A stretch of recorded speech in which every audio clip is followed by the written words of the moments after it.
Good evening, Des Moines. Welcome to the Doc and Lefty program here on webcast1live.com. It is Tuesday night, and so we are here bringing you the perspectives you love from the sides you hate. I'm going to withhold the rest of the intro and get to my my good friend and partner, Doc Petrosh, the answer to the question nobody asked. Doc, how's it going? You know, it's going pretty well. Everything's going... Hey, I'm off center.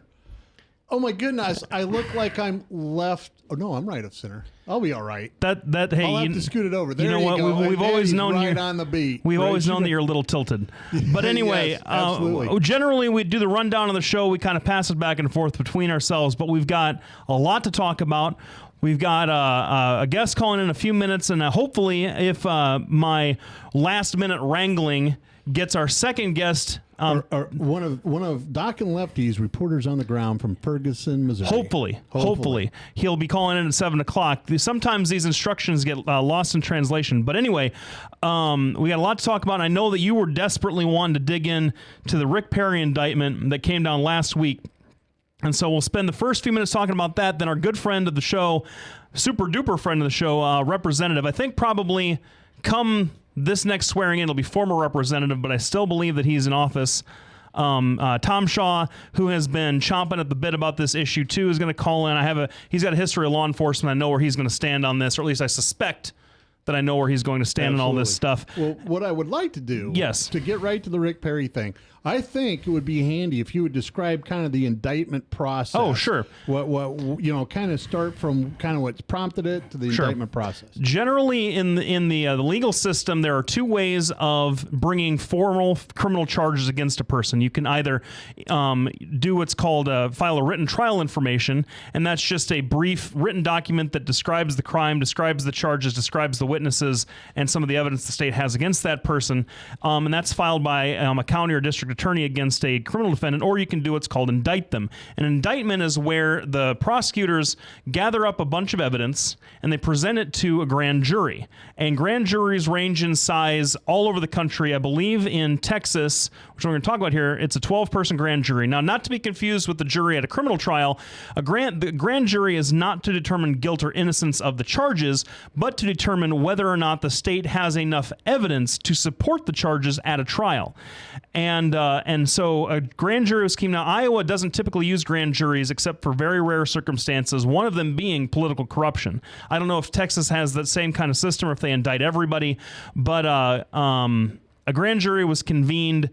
They heard all the evidence, and I believe in Travis County, Texas, they heard all the evidence and returned a 2-count criminal indictment for abuse of power or abuse of the office, and then another charge that I can't remember off the top of my head, although I read the thing last week after you told me we were going to talk about it, against Rick Perry for activities with respect to funding of a Travis County prosecutor's office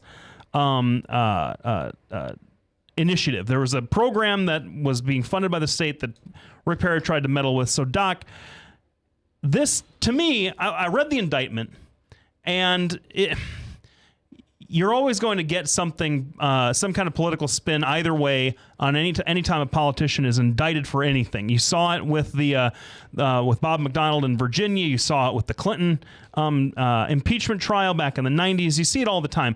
So what is your take on this indictment?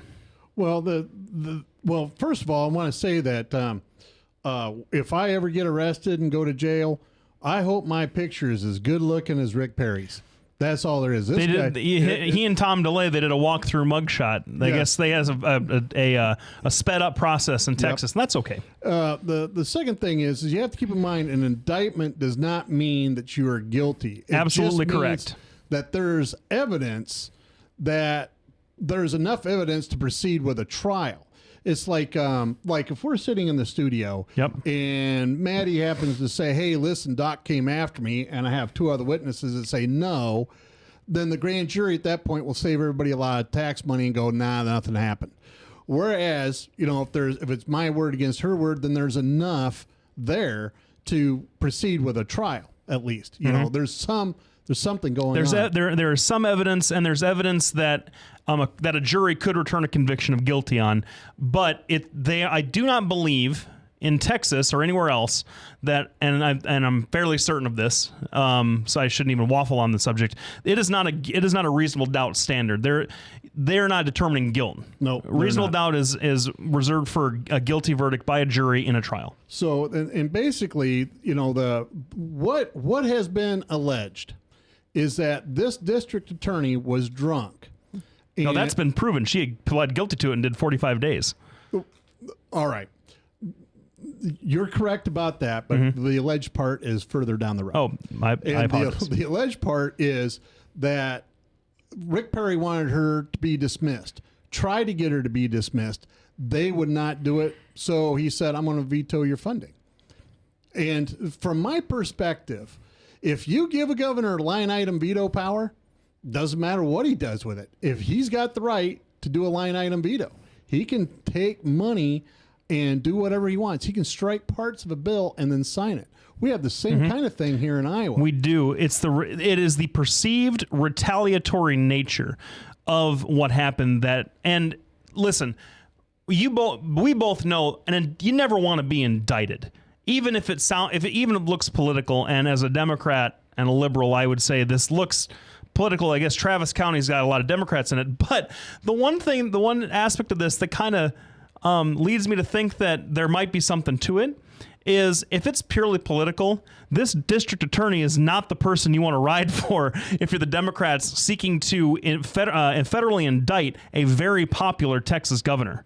He's very popular. Yeah. She's had alcohol problems in the past. She did a 45-day sentence for drunk driving. Now, Texas may have stricter laws than Iowa, but in Iowa, if you are convicted or plead guilty to a first offense, OWI here in Iowa, and you don't have much else of a criminal record, you'll do a night in jail when you get picked up by the cops, and have to take a 2-day weekend class at DMAC if you're here in Polk County, and that's it for jail time. They suspend the rest of it. For her to do 45 days, she must have either done something worse or they have tougher penalty. But it's a different standard. Right. It's a different standard for her. Yes, that's exactly right. That's exactly right. And if she's had repeated problems culminating in this, at some point, but then the why? governor has to. I mean, what would happen if suddenly whatever she's prosecuting, everybody went, well, hold on, she was drunk during the trial, or and they bring it up. Not every case that she's ever tried is suspect. But here's my question in response to that, though.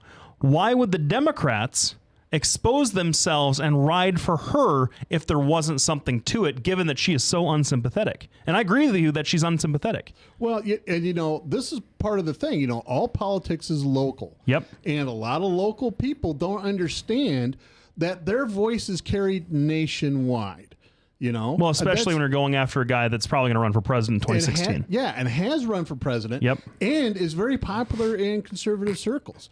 I think you and I both agree at least a good part of this is politically motivated. Now, I'm not maybe bringing the indictment, but it was returned. I mean, yes. You can't. It's one thing to say pursuing the investigation is political. It's another thing to impugn the integrity of a grand jury. I'm not making any statements about his guilt or innocence, and frankly, we don't care up here in Iowa. But it's interesting that they returned an indictment. And my question would be, and we'll get to this later in the show. We have guests calling in right now, but at the end of the show, I think we should talk about: is it okay for your governor to enforce, since he is supposed to be the arbiter of not arbiter, but the enforcer of the laws? Is it retaliatory to insist this person get fired, and if they don't, we're going to withhold funding to that office? Is that retaliatory, or is that controlling your thing? I mean, that's honestly right. That's what it is. And the last thought that I'll say before we go, she can't be fired. She's an elected official. So remember yes, that. That's a good point. Yep. So we'll be back right after this break. When we come back, we'll have Tom Shaw, and we'll be discussing the Ferguson, Missouri tragedy that continues to go on down there. We want to thank all of our sponsors, Bertrosian Associates, Lubinas Law Firm, Halo Capital, Des Moines Anesthesia. Thanks, Maddie. I always forget those. That's their new number. Don't forget to check us out on Doc and Lefty, Facebook, Twitter, all kinds of junk that Jen's working on. We'll be back right after this break. Thanks, everybody, for tuning in. Bertrosian Associates, how can I help you? Bertroche and Associates will provide you with a friendly, caring, and confidential place to find help for mental health concerns. We are ready for your call. Our doctor, Dr. J. Patrick Bertroche, provides a full range of psychiatric services for children, adolescents, and adults in a forthright and informative manner while maintaining a casual, comfortable, and relaxed atmosphere.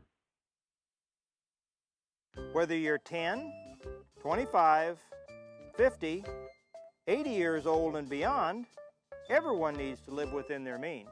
I'm Tom Coates with Consumer Credit of America. For almost a quarter of a century, we've helped people of all ages learn to manage their personal finances to benefit them far into the future. When problems arise, we've got the experience you need to make those debt problems go away. Got financial problems? Call Consumer Credit of America. From the RE/MAX Real Estate Concept Studios, this is Webcast One Live.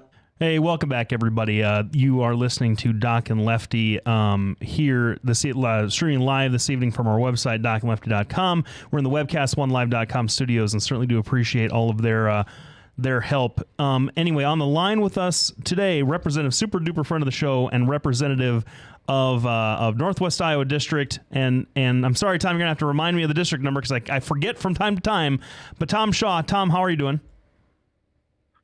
I'm sorry, I'm getting a lot of static on this line. Oh, can you hear us okay, or is there something else that we need to do? Oh, there, that's better. That's cleared up. Good. I might have been talking too fast with my voice too close to the mic, but we got so much to talk about, and we only have you for a short time, and so I wanted to get to this right away. I've been following your Facebook feed. You've been following the Ferguson issue really, really closely.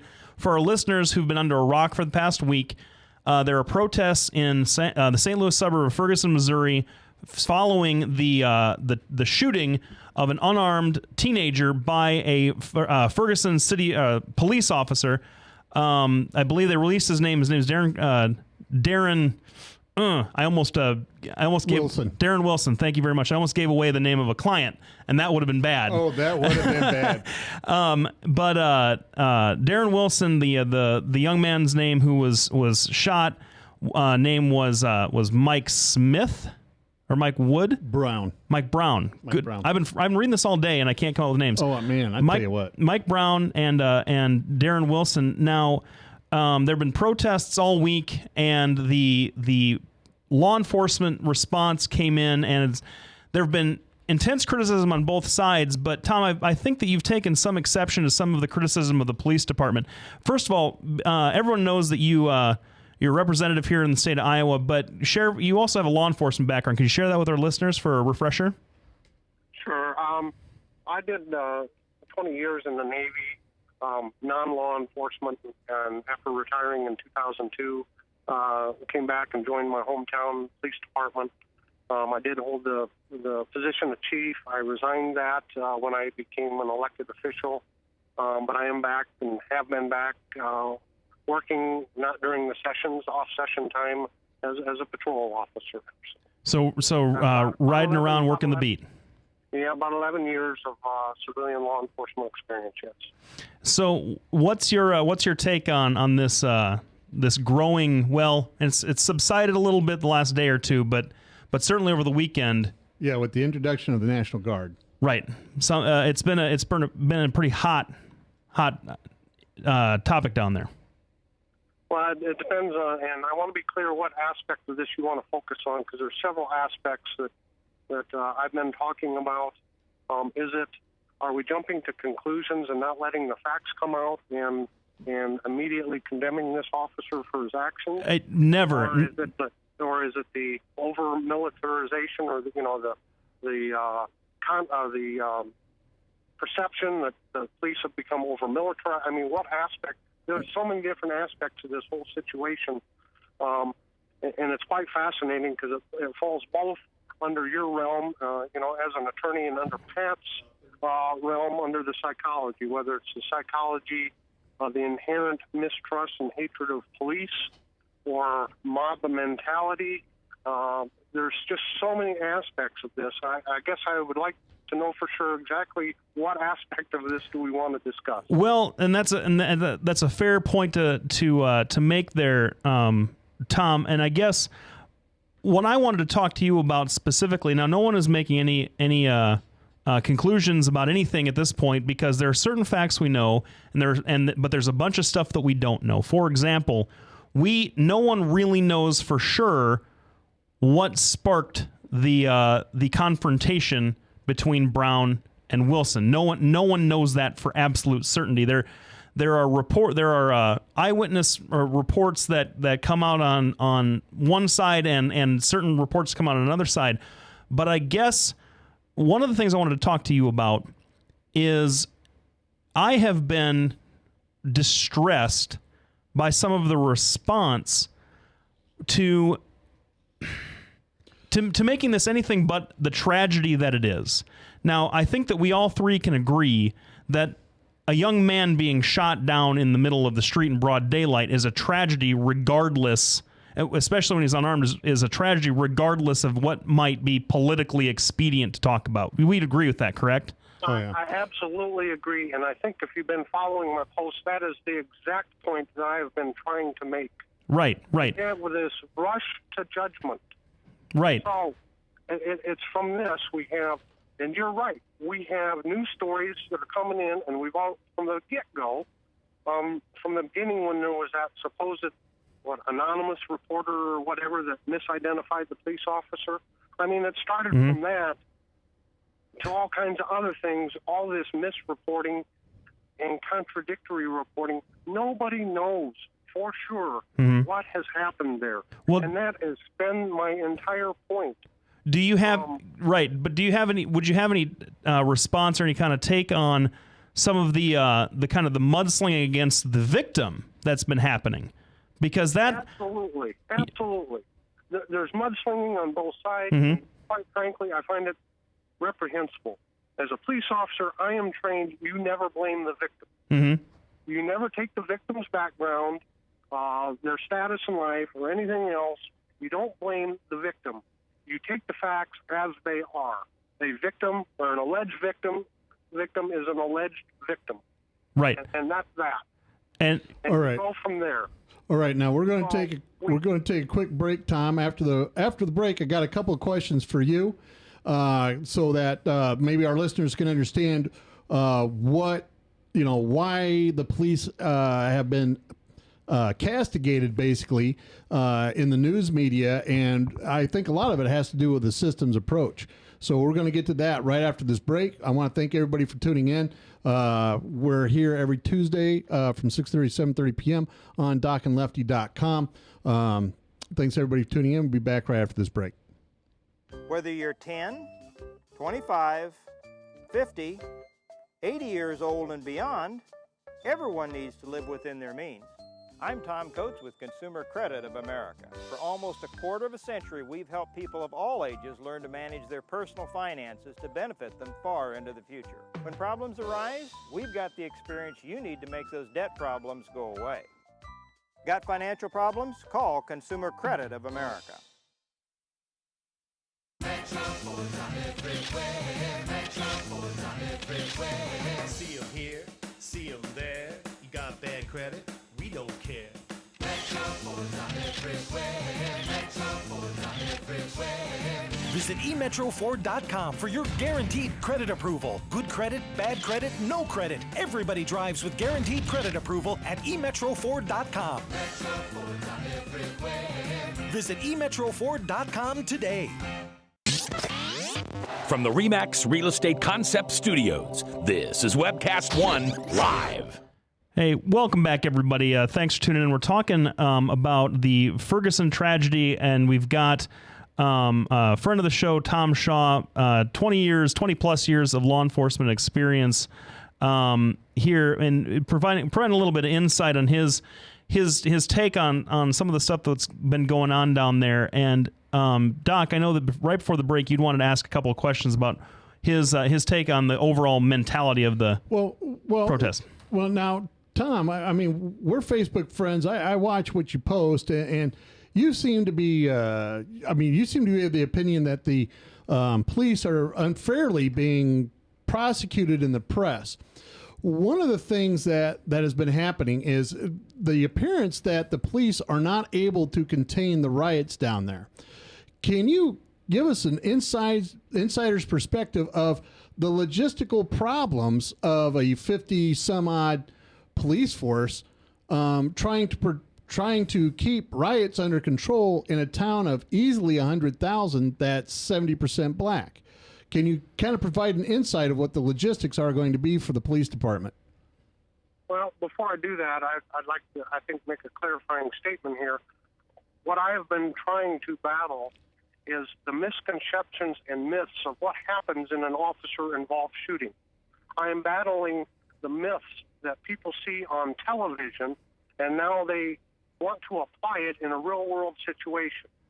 As one police sociologist, a PhD, has said it, we ask police to do what is humanly impossible to do because of physiology. That gets into why were so many shots fired? How did he didn't get shot in the back, but he got shot in the top of the head. His lawyer has made a declarative statement that proves he was surrendering and had his head down.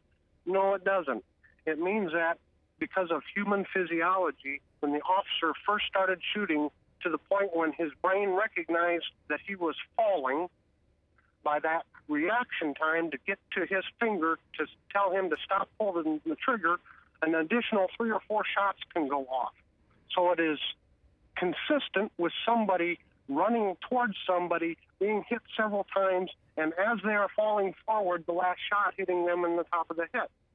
Now, I'm not saying that's what happened, but it is just as consistent, and that just provides just as much credence to the second part of the story that was saying the officer was attacked first. This man tried to disarm him. We now have the police report that the officer's eye socket was injured.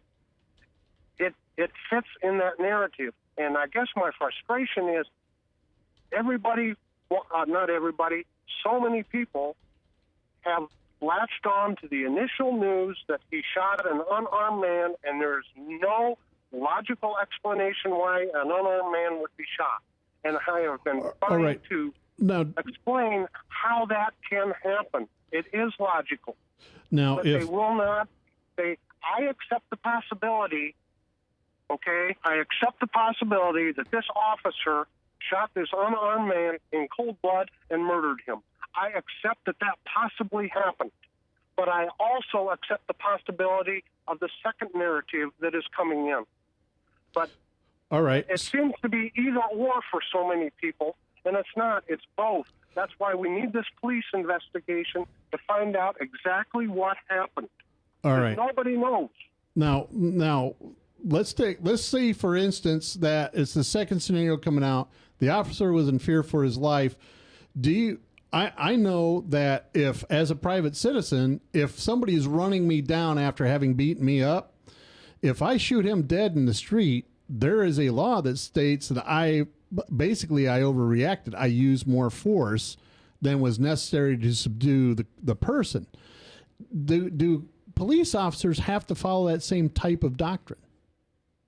Well, I have that brought out to me.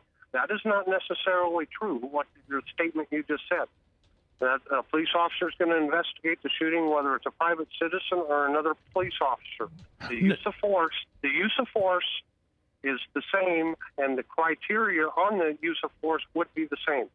In other words, you as a private citizen would have to convince a jury that your life was in danger, just as a police officer, if charged, would have to convince a jury that his life was in danger. It is the same criteria.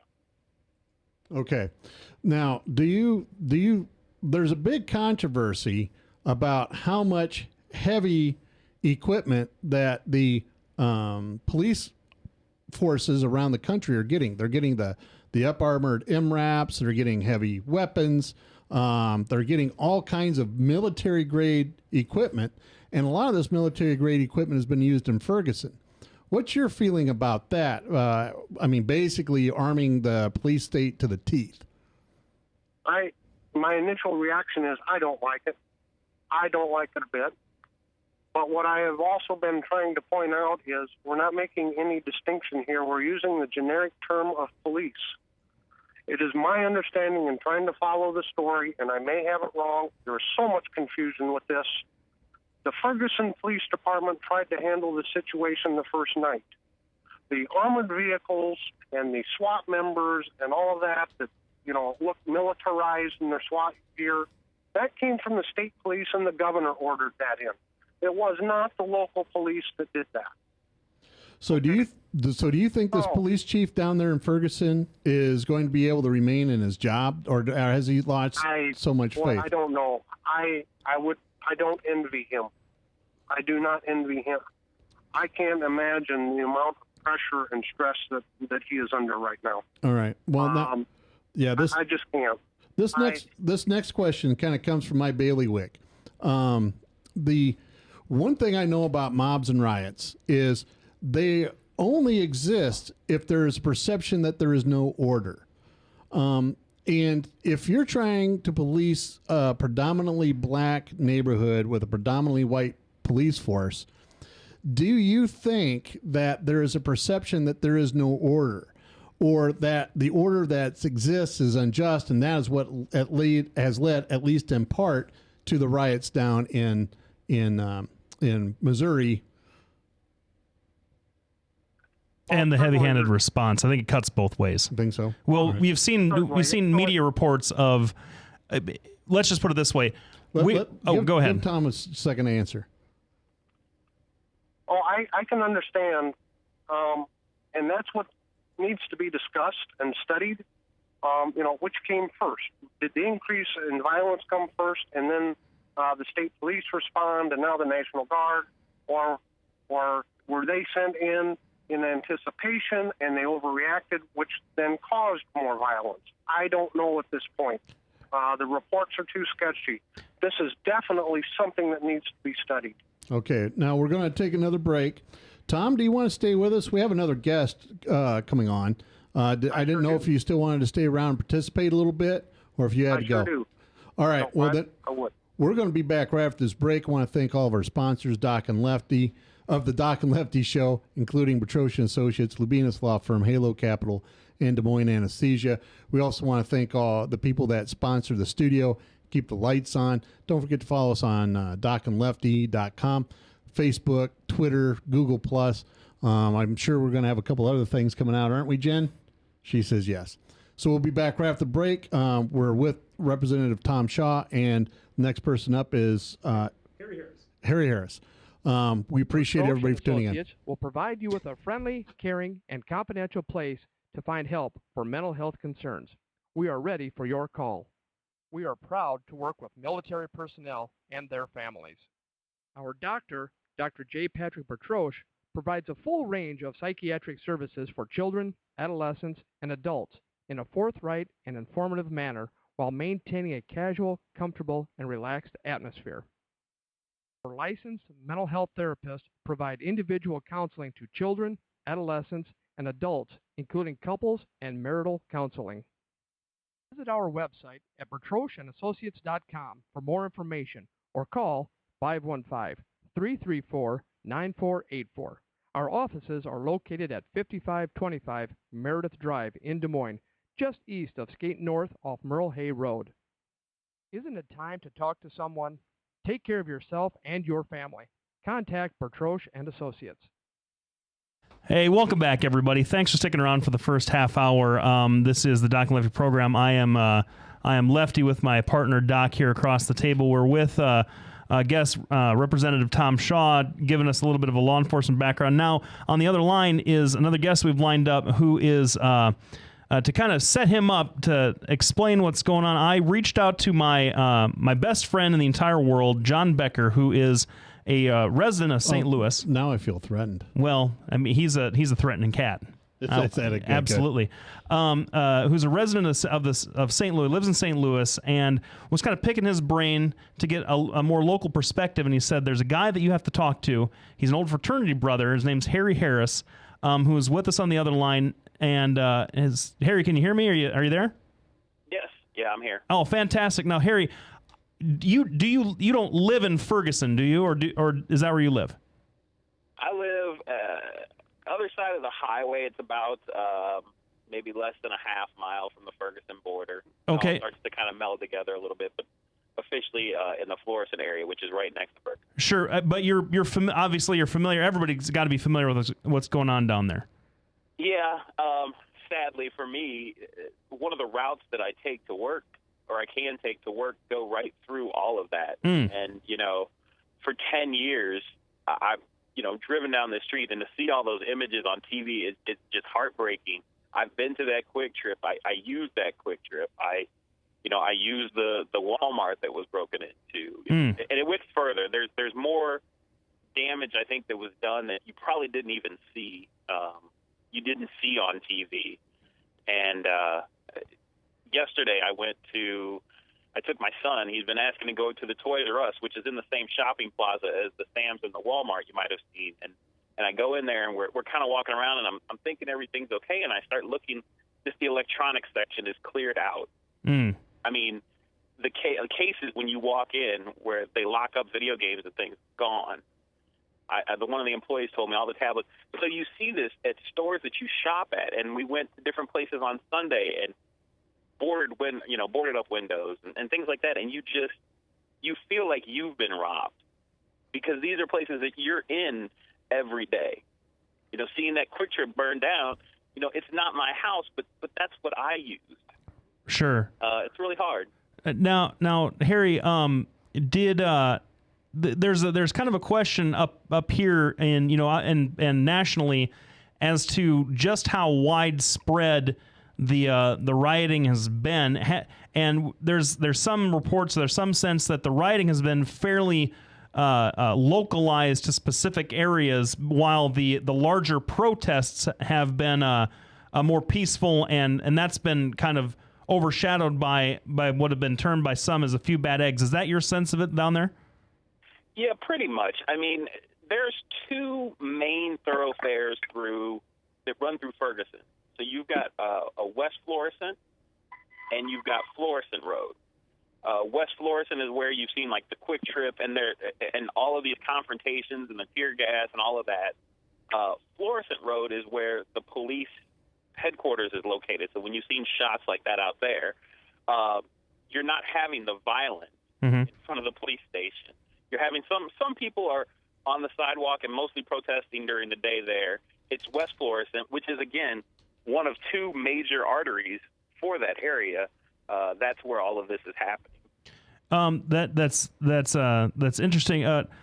Now, one of the things that can never be decoupled from a situation like this, especially when you have a person of color and a white person involved in this kind of tragedy, is the racial aspect of it in a community like Ferguson, and the news has been replete with descriptions of a white police force and a black community. Is that something that is on people's minds all the time? Is that being over-reported, or is it being properly reported? What's your sense of that?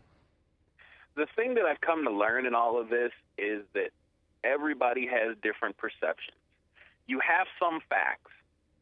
Obviously, it's a fact that the police force is mostly white. But then you start to get into perceptions of, is that causing a problem? I've lived in my house. I grew up here. I grew up not far from this exact location. I've been a St. Louis. I am St. Louis native, resident, everything. I have not felt that Ferguson has had this racial divide problem.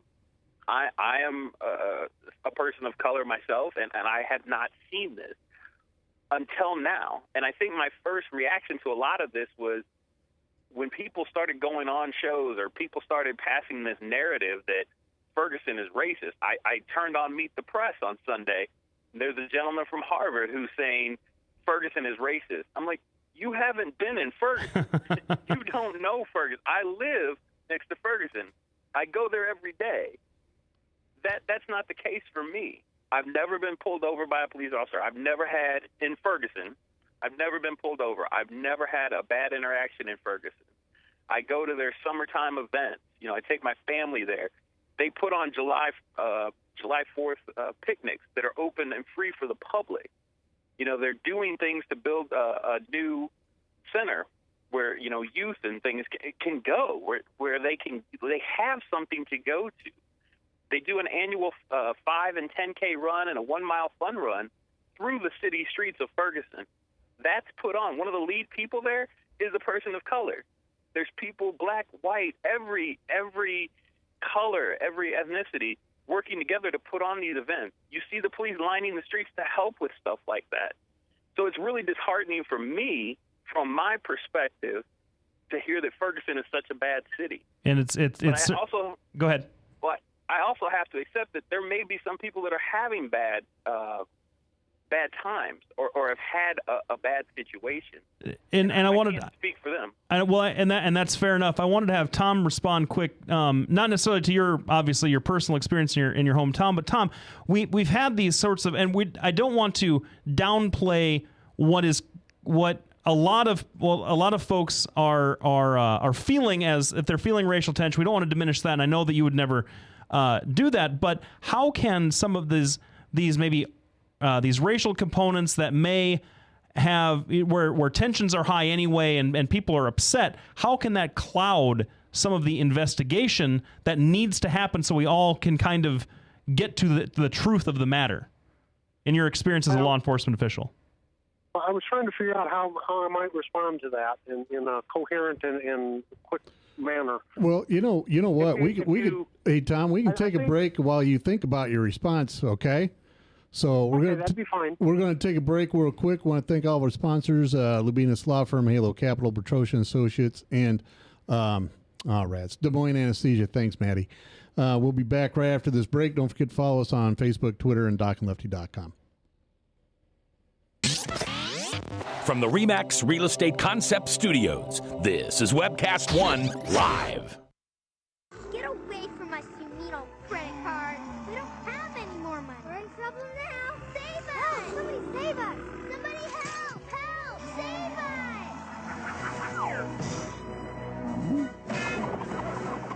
Hi, I'm Tom Coates from Consumer Credit of Des Moines. If your credit card's a little too animated, give us a call. Hooray! We're saved! Consumer Credit! You're our hero! If Tom Coates from Consumer Credit of America was your personal webmaster, Tom would filter out all bad debt emails. If Tom was your mailman, you'd never get any debt reduction junk mail. If Tom Coates was a lineman, he'd block any phone calls offering to reduce your credit card debt. Hi, I'm Tom Coates with Consumer Credit of America, and we're still your best choice for credit counseling. We're local, we're accountable, and we can do more. You make the call when the time's right for you. When it comes to competition, there really is none for Consumer Credit of America.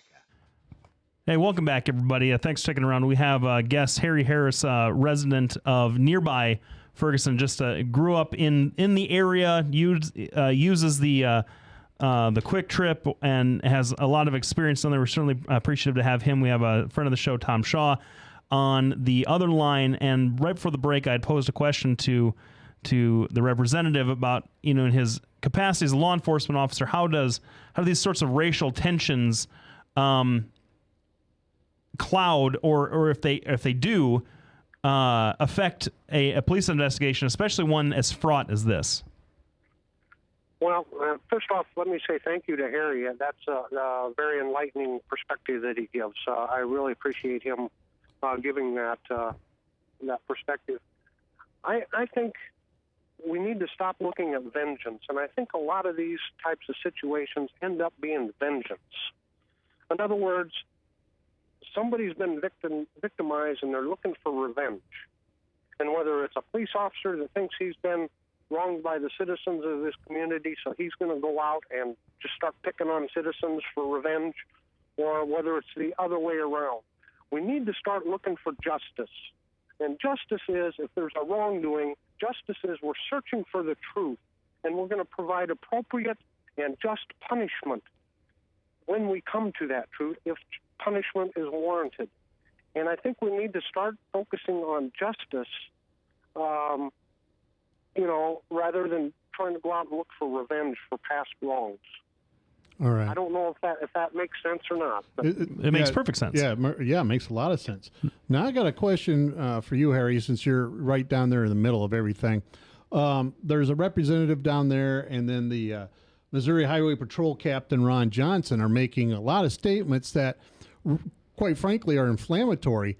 And I wanted to have your opinion on how that's impacting things and whether you agree with these statements. In particular, this Ron Johnson said that somehow Brown's death was, quote, going to make it better for our sons to be better black men, end quote. How do you feel about statements like that? And do you think statements like that are helpful to the situation? Well, I think, unfortunately, or, however you want to look at it, we're becoming this, news bite, 24-hour news cycle. And I think a lot of bringing him in was to try to kind of quelch things, maybe giving some of the folks who were out there something that they did want to hear in hopes of calming down some of the flames. Unfortunately, I just don't agree with everything that they're saying, but I think you're going to be hard-pressed for everybody to get on the same page about everything right now. It's still a hotbed, and it's still just kind of a hot topic for everybody. But I think we're just barely getting to that point where maybe we're turning the corner of we got to figure out something to do, because the looting and the rioting, and, we had 2 people shot last night, and, I sat down for 3 hours just watching this unfold of the police getting activated in and then backing off, getting in and backing off. We're starting to get to that point where we have to think something's got to get done, and we've all got to get on a little bit of the same page. But kind of going back to what we were saying, too, earlier, I think everybody has had this mentality of wanting some sort of revenge versus really getting to the truth of what is going on. And I think that's what's fueled a lot of this. But there are some folks, and I'll put myself in that category, we just want to know what happened. Mm-hmm. We want the answers, and we want the truth of what actually happened. And it's almost like some of this has been taken out of order, because you normally get the answers, and then if the answers show that this was just wrong, then you have the riots, you have the anger. But all of that just came right off the bat. And I think that's when people didn't know how to deal with it, and the police and everything. All right. So do you think that having down there in the riots, I mean, you're in the middle of the riots, do you think that the people that are rioting are really out there rioting because they feel a terrible injustice, or do you think they're rioting just to be rioting? The second part of that is, do you think if they arrested this police officer and charged him with murder, if that would make the problem go away? Because that's what happened in the Trayvon Martin case. They charged him with murder, and the riots died down. Do you think the same kind of thing would happen down there? It's a possibility that could certainly happen. But I think you have some people who are truly feeling that this is a cause, and that this is part of some of their built-up tension and anger, and this is, somebody just opened the box, and now everything's out there, and they're really getting a lot of that out. You also have some people who are kind of stirring the pot a little bit. Before I came on, I'm hearing reports of how many people were coming from places like New York and Texas and California who were arrested last night. And you're like, where, it's a Tuesday night, or where are all these people coming from? There are no shortage of folks that want to pile on. I got a question that I want to ask both you guys, and Harry, I'm going to start with you.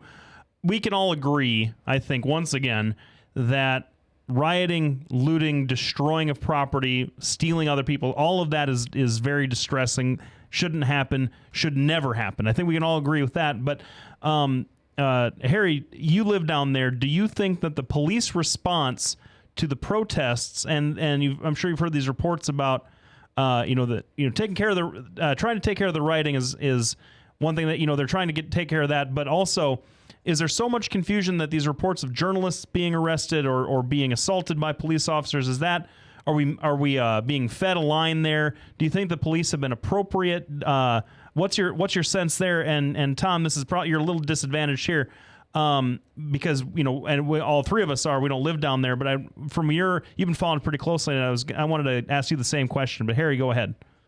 Yeah, I get the sense that the police have really been trying to work. I think there was chaos at first. I think I can tell you with Ferguson, a population of 20-something thousand, you don't expect a huge riot centering around race to just break out on a Sunday evening, because that's when the first round of looting started. Nobody was anticipating that was actually going to just start and bust out there. As time has gone on, they had to try to find a way to control certain things. And a lot of people got angry about some of these journalists and things like that. But when you start to dig deeper, the police were trying to work within every means possible. They were telling people, you've got to move. You've got to get over here. We need to move this. We've got to go. When you're in that moment, and this is just my feeling, I'm going to move. I will move. I will still, say my piece, but I will move and get to where we needed to go to. And I don't think everybody was getting on page with that. And that's when you started having some of the clashes. And Tom, your response? Not being there, so I can't comment specifically on that. Understood. But in general, I kind of agree what he just said. We deal with reporters sometimes, and whether it's a simple accident scene or whatever operation you're responding to, the reporter does not have the right to get in the middle of it and interfere with what you're trying to do.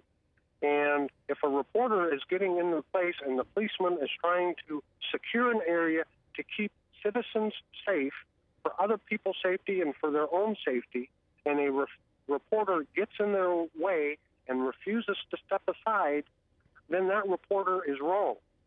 The reporter is not supposed to become part of the news story. And I think, at least in this context, most of them would rather not have been, because they would rather not have been hauled off. But I guess I have a take on some of this too.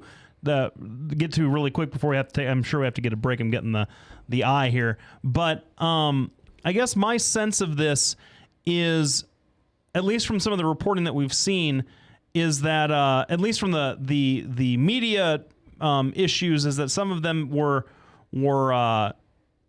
complying, but maybe not complying in the fastest way. And certainly the one guy that you heard about from the Huffington Post, who was at the McDonald's, who was charging his laptop, and the cops came in and they told him to get out, and he got up and he was walking towards the door and then stopped to readjust his pack, and they slapped zip ties on him and hit his head in the window. That's one thing. But my larger point about that is that anecdote casts a pall on the police department, and it's very easy to then make that story representative of the police department and delegitimize what they're trying to do in the same exact way that I think. And so you have irresponsible media running that narrative. I also think that the rioting, starting from what were largely accepted to be peaceful protests through the area, has the reporting on that has a tendency to delegitimize what is a tragedy.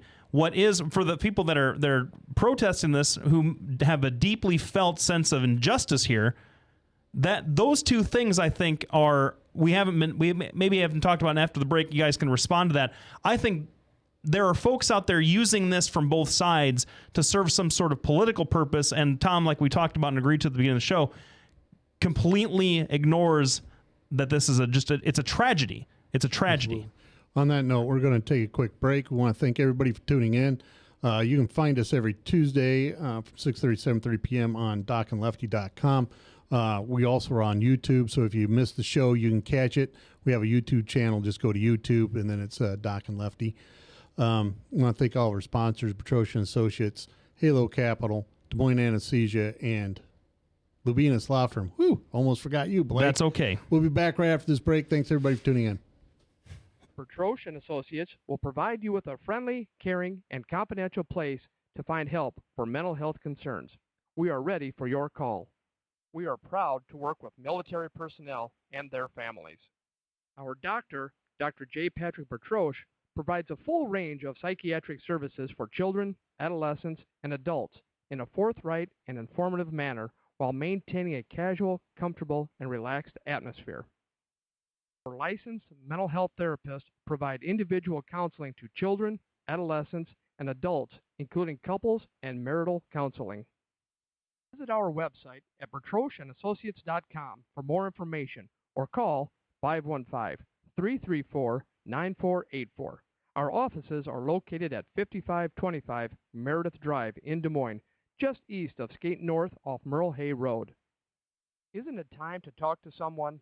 Take care of yourself and your family. Contact Bertroche and Associates. Hey, welcome back, everybody. We're here with guest Harry Harris, resident of nearby Ferguson, Missouri, like very close. I can't remember the town that you live in, Harry, so you can remind us of that here in a second. And Tom Shaw's on the other line. And right before the break, I had kind of tossed it out there that it seems like there's a lot of a political expediency going on that's masking the true tragedy of this case. And I sort of want to get your guys' sense.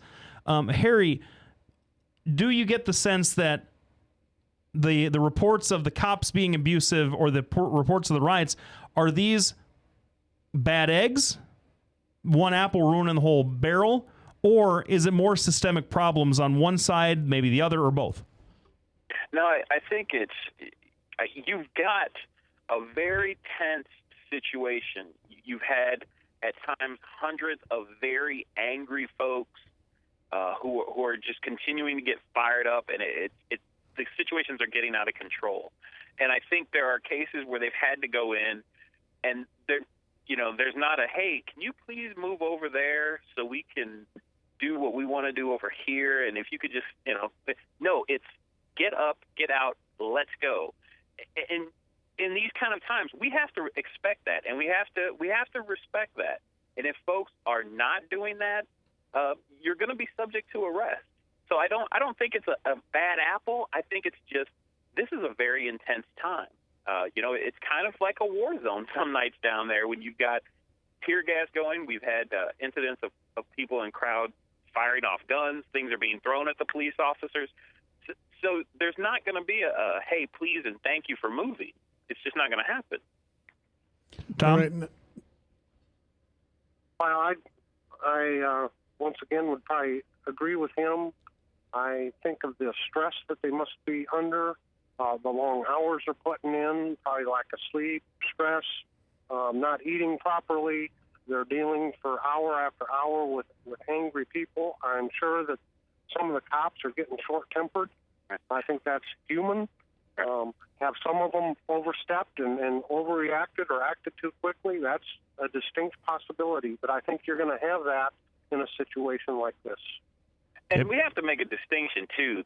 We're not talking about cops running in the buildings, dragging people out and beating them with batons. We're talking like, you've got to move now, and if you're not moving right now, we're going to place you under arrest to get you out of the situation. We've seen protests in our history, and you know where I'm going with this. We've seen protests where people are beaten down and kicked in the middle of the street. That's not what's happening. It's just getting people cleared so they can handle the situation. All right. Now, there's been reports over the last 3 or 4 days that the police are going door to door on searches. And much like they did when the Boston bombing happened.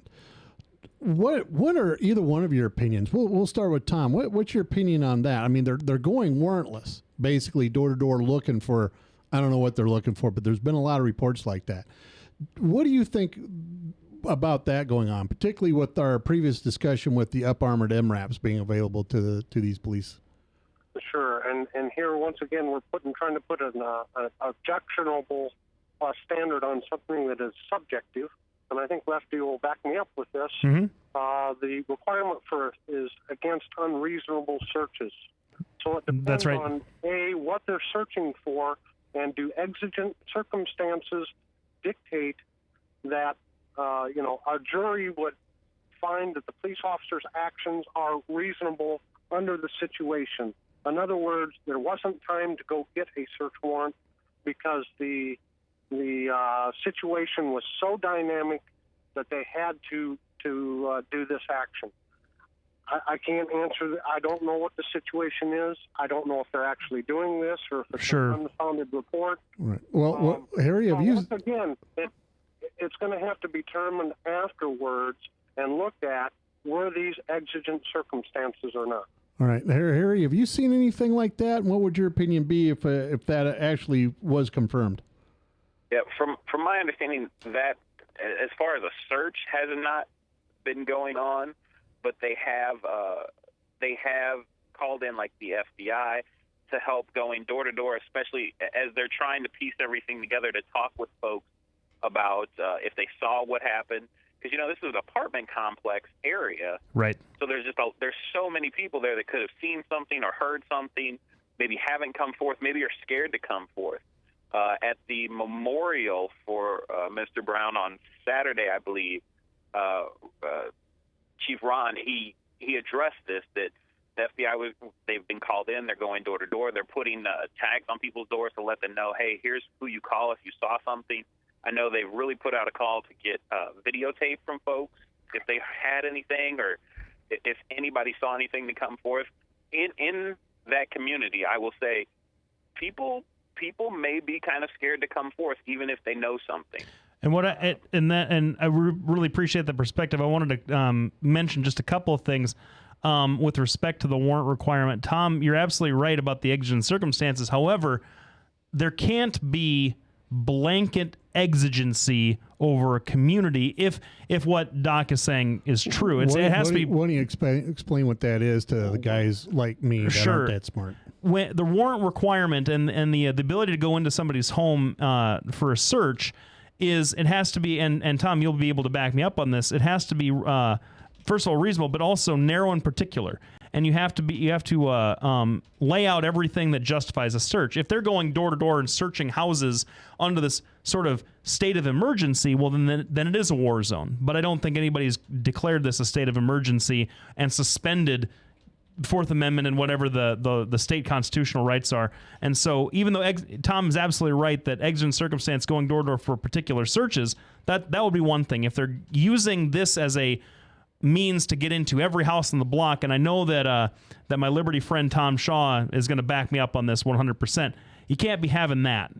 You have to have probable cause and exigent circumstances of a particular nature to go into a home. Also, what may be happening, and Harry touched on this, you have an apartment complex area. All common areas of an apartment complex are open to law enforcement.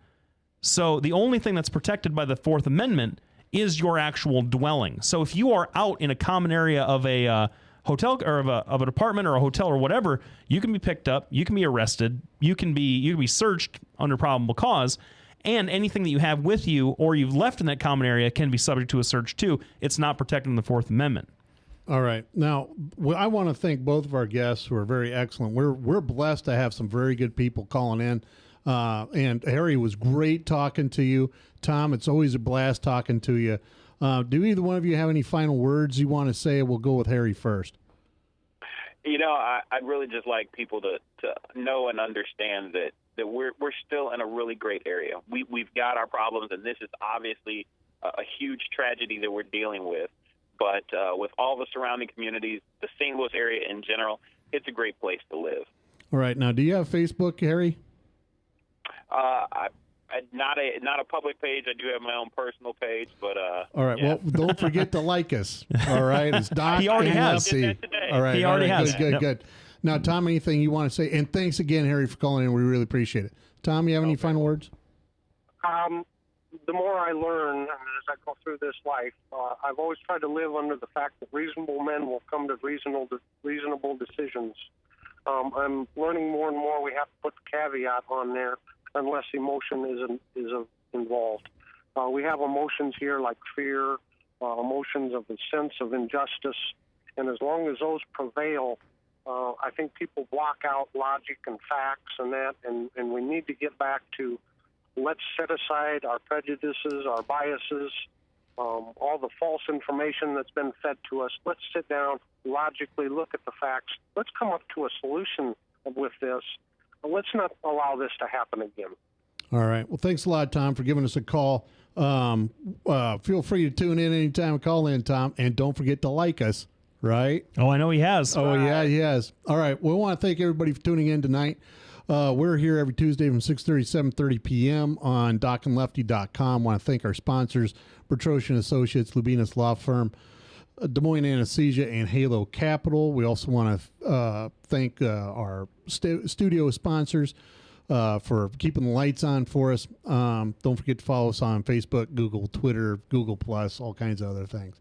You going to be playing anywhere this week? Yeah, you guys got to check it out. Where my band, the J.B. Morrison Band, is playing its first gig at Altoona Palooza in Altoona. Coincidentally, they happen to name the festival after Altoona. Amazing. Altoona Palooza from 4 to 6 p.m. And then I will be booking it down to Pleasantville for Ed Bull's fundraiser, his tailgate down at his home in Pleasantville from 7 until whenever he kicks me out. Yeah, and you see, I get back to Lefty's best friends are conservatives because Ed is the most conservative guy I know, and here's Lefty out. Maybe that's why you don't run for Congress or anything. Hey, the Democrats never nominate me. They know that's true. I got too many skeletons in my closet. Jen, you got anything going on this weekend? No, nothing going on. We'll see you all back next week. Thanks a lot for tuning in. Hi, I'm Representative Tom Shaw, and I love these guys. Both of them. Love these guys. Get over here. Love both of them.